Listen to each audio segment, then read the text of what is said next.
ராகுல் காந்தி கடும் அதிருப்தி. திமுக அழைத்தும் செவிசாய்க்காத காங்கிரஸ் மேலிடம். என்ன நடந்தது?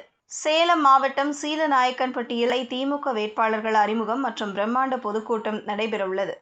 இந்த கூட்டத்தில் முதல்வர் ஸ்டாலின் பங்கேற்று பேச உள்ளார். இந்த கூட்டத்தில் பங்கேற்க ராகுல் காந்திக்கு திமுக அழைப்பு விடுத்துள்ள நிலையில் அவர் தரப்பில் இருந்த பாசிட்டிவான பதில் வழங்கப்படவில்லை என்ற தகவல் வெளியாகியுள்ளது. இதன் பின்னணி பற்றி இங்கு பார்க்கலாம். சட்டசபை தேர்தலுக்கு இன்னும் 9 நாட்கள் மட்டுமே உள்ளன. திமுக கூட்டணியில் காங்கிரஸ் கட்சிக்கு 28 தொகுதிகள் வழங்கப்பட்டுள்ளது. கருத்து வேறுபாடு நீண்ட இழுபறிக்கு பிறகு இந்த கூட்டணி உறுதியானது. இருப்பினும் கூட்டணி உறுதியாகிவிட்டதால் காங்கிரஸ் மேலிட தலைவர்கள் தமிழகம் வந்து பிரச்சாரம் செய்வார்கள் என்று அனைவரும் எதிர்பார்த்தனர். ஆனால் தற்போது வரை அது நடக்கவில்லை. காங்கிரஸ் தேசிய தலைவர் மல்லிகார்ஜுன கார்கே, ராகுல் காந்தி, பிரியங்கா காந்தி உள்பட எந்த மேலிட தலைவர்களும் தமிழகம் வந்து பிரச்சாரம் செய்யவில்லை. உள்ளூர் காங்கிரஸ் தலைவர்கள் மட்டுமே பிரச்சாரம் செய்து வருகின்றனர். காங்கிரஸ் கட்சியின் மேலிட தலைவர்கள் தமிழகம் வந்து பிரச்சாரம் செய்தால் அது அந்த கட்சி வேட்பாளர்கள் மட்டுமின்றி கூட்டணி கட்சி வேட்பாளர்களுக்கு சாதகமாக அமையலாம். ஆனால் காங்கிரஸ் மேலிட தலைவர்கள் தற்போது வரை தமிழக பிரச்சாரத்திற்குள் என்ட்ரி கொடுக்கவில்லை. இது காங்கிரஸ் திமுக கூட்டணியில் இன்னும் பிரச்சனை முடியவில்லையோ என்ற வினாவை எழுப்பியுள்ளது. சேலம் மாவட்டம் சீலநாயக்கன்பட்டியில் திமுக சார்பில் வேட்பாளர்கள் அறிமுகம் செய்யும் பொதுக்கூட்டம் மற்றும் பரப்புரை நடைபெறவுள்ளது. இதில் முதல்வர் ஸ்டாலின் பங்கேற்கிறார்.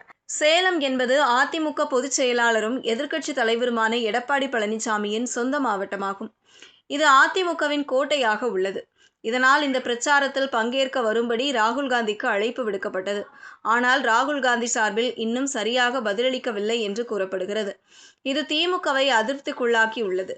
அதேவேளையில் கூட்டணி பேச்சுவார்த்தையின் போது திமுக நடந்து கொண்ட விதத்தை ராகுல் காந்தி விரும்பவில்லை என்று கூறப்படுகிறது. இதனால்தான் அவர் தமிழக தேர்தல் பிரச்சாரத்திற்கு இன்னும் வராமல் இருப்பதாக கூறப்படுகிறது. முன்னதாக புதுச்சேரி சட்டசபை தேர்தல் பிரச்சாரத்தின் போது ராகுல் காந்தி முதல்வர் ஸ்டாலினுடன் சேர்ந்து பிரச்சாரம் செய்வதை தவிர்த்தார். இருவரும் தனித்தனியாக பிரச்சாரம் செய்தனர். இந்த நிலையில்தான் புதுச்சேரியை போன்று தமிழகத்திலும் முதல்வர் ஸ்டாலினுடன் கைகோர்க்க ராகுல் காந்தி தயங்குகிறாரா என்ற கேள்வி எழுந்துள்ளது. அதேவேளையில் தமிழக காங்கிரஸ் தேர்தல் மேலிட பொறுப்பாளர் கிரீஷ் சோடங்கர் பேட்டியளித்தார். அப்போது அவர் தமிழக சட்டசபை தேர்தலில் மல்லிகார்ஜுன கார்கே, ராகுல் காந்தி, பிரியங்கா காந்தி ஆகியோர் பிரச்சாரம் செய்ய உள்ளனர் என்று கூறியுள்ளார். ஆனால் எப்போது அவர்கள் பிரச்சாரம் செய்வார்கள், தேதி என்ன என்பதை கூறவில்லை.